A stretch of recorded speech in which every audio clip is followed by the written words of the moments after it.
All right, out here just doing a quick flocking update.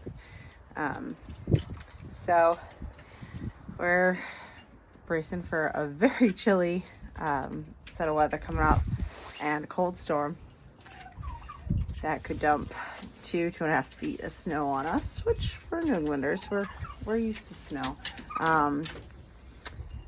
But our biggest concern is the cold, and our animals are all used to the cold.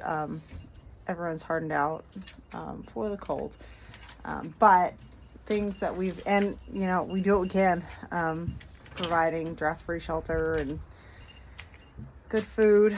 It's high in protein and things like that.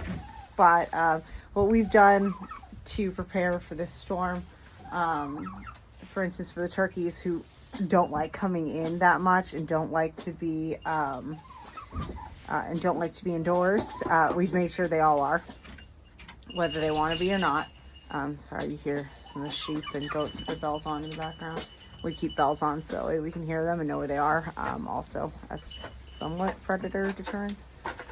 I don't know if it does anything, but we like to know where they are. So as you can see, we have increased, I know they like to play on things. We've increased the depth of their bedding in all of our pens, from our livestock, whether it's goats and sheep, to turkeys and chickens and guineas. The depth of the bedding will help them nestle down into getting something a little bit warmer. And give them something to do to keep their minds engaged when they're really not going inside too much, or outside too much rather. And so, God, this door's gonna get stuck. It's already stuck in the snow, and that does not bode well. Hey, Nuff, can you shut that pen up, please? All right, so for the sheep, they'll probably not be leaving too much, even when we let them out. They'll eat, they'll come back.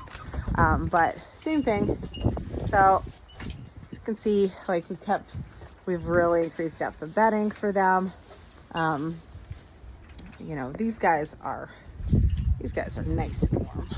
They got thick coats, but they have all their shelter is protected on all sides except for the front, but it's the prevailing kind of wind is not facing that way, so that's kind of a good thing. We have quite a few different poultry houses,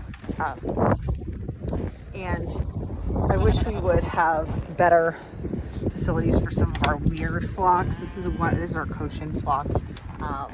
It's a weird flock, and actually, what we've got works out pretty well.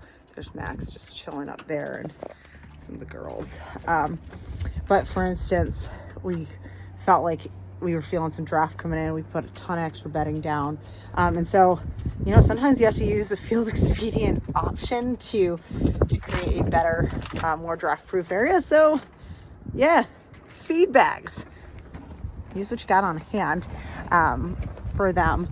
On the other side, with our laying flock, we've done the same thing. We've kind of made sure to seal up any drafts that we could notice.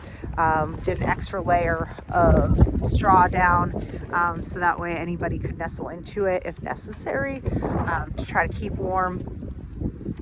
We don't really care if they lay eggs in it at this point. We're just trying to get everybody through the next week without freezing to death. So, but that's our flocking update for today. And so tomorrow we'll spend the rest of the day hopefully preparing a little bit for this storm. Maybe tomorrow night, see if we can hit the slopes for a little bit, but we'll see. All depends on how cold it is. I mean, it's getting cold, but yeah, we're prepared. Hope everyone else has a good flocking cold weather and a good storm.